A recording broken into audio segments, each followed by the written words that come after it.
घर जमाई।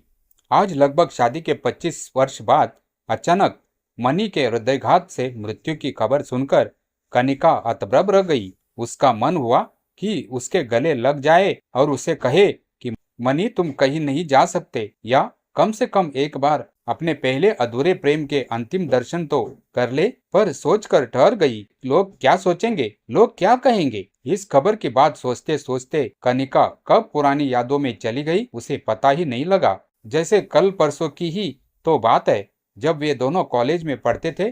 मनी बिल्कुल सीधा सरल होनहार विद्यार्थी था। कॉलेज की अक्सर सभी हम उम्र लड़कियां उसे पसंद करती थी। उनमें से एक कनिका भी थी जो मन ही मन उसे चाहने लगी थी। पर दिल था इस इंतजार में कि कब मनी खुद से आकर अपने प्रेम का इजहार करेंगे। कनिका ने कई बार हिम्मत की कि मनी से कह दे अपने मन की बात, पर वह कह नहीं पाई क्योंकि दोनों बिरादरी में बहुत अलग थे। मनी उच्च ब्राह्मण थे और वह एक नीची जाति से थी। पर एक दिन मनी ने उसे एक पत्र दिया जिसमें लिखा था, कनिका, मैं मन ही मन तुम्हें पसंद करने लगा हूँ। तुम्हारी सादगी ने मेरे मन के कोरे कागज को जैसे प्रेम के रंगों से रंग दिया है, पर पता नहीं तुम क्या समझोगी, इसके लिए कभी तुमसे कह नहीं सका।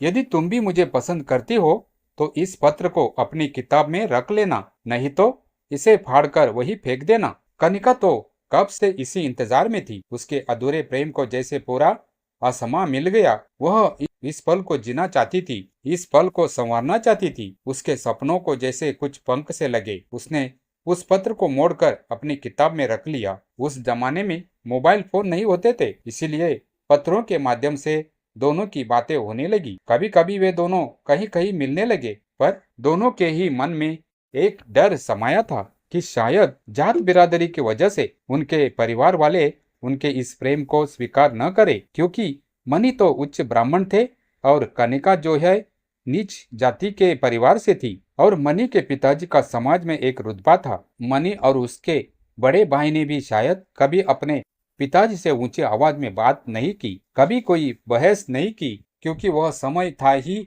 ऐसा कि सारे निर्णय घर के बड़े लोग ही लिया करते थे।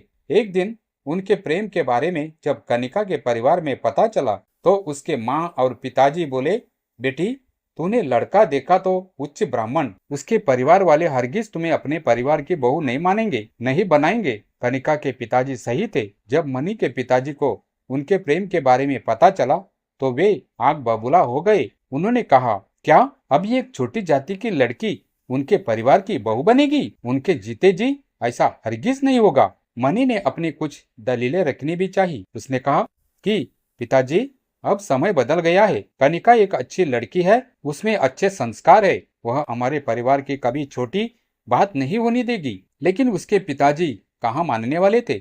उसके बड़े भाई और उसके पिताजी ने कहा कि शादी तो अपनी ही जात की उच्च ब्राह्मण समाज की लड़की से ही तुम्हारी होगी। उधर कनिका के माँ और पिताजी ने भी अपनी ही बिरादरी के एक क्लर्क लड़के से उसकी शादी पक्की कर दी और वो कुछ ना कर पाई। धीरे धीरे बस अपने अधूरे प्रेम को अंदर ही अंदर बुनती हुई वो अपनी नई गृहस्थी में रमने लगी। उधर मनी के भी ऊंचे ऊंचे परिवारों से रिश्ते आ रहे थे। उन्हीं में से एक रिश्ता उनके ही साथ पढ़ने वाली टीना नाम की लड़की के घर से आया। टीना बहुत ही रईस परिवार से थी और अपने माँ बाप की इकलौती संतान थी। उन्होंने मनी के लिए टीना का रिश्ता मनी के पिताजी तक भिजवाया, पर टीना के पिताजी चाहते थे कि उनका दामाद उनका घर जमाई बने, क्योंकि उनकी टीना उनकी इकलौती संतान थी और जमीनों जायदाद इतनी थी कि उनके बाद कोई आकर उसे संभाल ले। वे बस यही चाहते थे। पहले तो मनी के पिताजी ने इस रिश्ते को मना करना चाहा, पर जब देखा कि एक ही शहर के अच्छा परिवार है, लड़की भी सुंदर है, तो उन्होंने मनी को इस रिश्ते के लिए समझाया। मनी ने मना कर दिया, लेकिन तब उसके बड़े भाई और पिताजी ने समझाया कि एक ही शहर में अपने लोगों के बीच रहोगे, अच्छा खासा घर परिवार है, उनका सामाजिक रुतबा है। मनी ज्यादा कुछ कह ना सका और अपने अधूरे प्रेम को मन में ही समाये उनका घर जमाई बन गया। घर जमाई बनना यानी अपना आत्मसम्मान खोकर किसी के घर में रहना। जो मनी स्वच्छंद था, आजाद था, अब धीरे धीरे उसे घुटन महसूस होने लगी। एक तो वह अपने अधूरे प्रेम की कशिश को भी दिल से भुला नहीं पाया था और उस पर टीना का कर्कश व्यवहार वह घोर तनाव में रहने लगा। धीरे धीरे तनाव से अपने आप को बचाने के लिए उसने सिगरेट को अपना साथी बना लिया। 2-4 सिगरेट से होते होते अब वो दिन में कई कई बार सिगरेट पीने लगा। हर एक सिगरेट का एक एक कश उसकी जिंदगी को लील रहा था।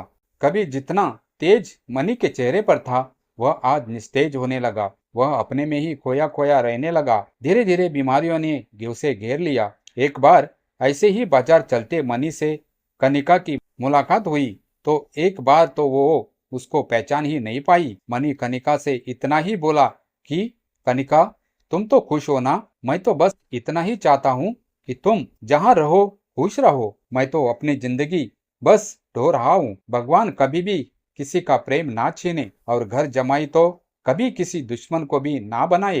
काश कि मैं समय पर बोल पाता, डिसीजन ले पाता। आज पछता रहा हूँ, पर अब क्या कर सकता हूँ। तब कनिका ने मनी से कहा, मैं भी तुम्हें अक्सर बहुत याद करती हूँ, पर मैं आज अपने पति के साथ बहुत खुश हूँ। वो भी तुम्हारे जैसे बहुत समझदार और अच्छे इंसान है। और मनी, अब तुम्हें भी अपना ध्यान रखना होगा। अब हमारे घर परिवार और अब सपने अलग है, यही हकीकत है और तुम्हें इस हकीकत को स्वीकारना होगा। ये जीवन एक परीक्षा है मनी, जिसमें हम सभी के इम्तिहान पहले से ही तय होते हैं। कहने को तो कनिका मनी से इतनी बड़ी बात कह आई, पर आज तक मनी का उतरा चेहरा, उसका गिरता स्वास्थ्य, उसके दिल की तड़प को याद करके कहीं ना कहीं वो भी तड़प उठती। और आज जब उसके हृदयघात की खबर सुनी तो उसे लगा कि जैसे जिंदगी की रेत जो उसकी मुट्ठी में से आज तक धीरे धीरे फिसल रही थी, आज वो मुट्ठी से पूरी तरह से निकल चुकी थी और आज उसकी मुट्ठी बिल्कुल खाली हो चुकी थी।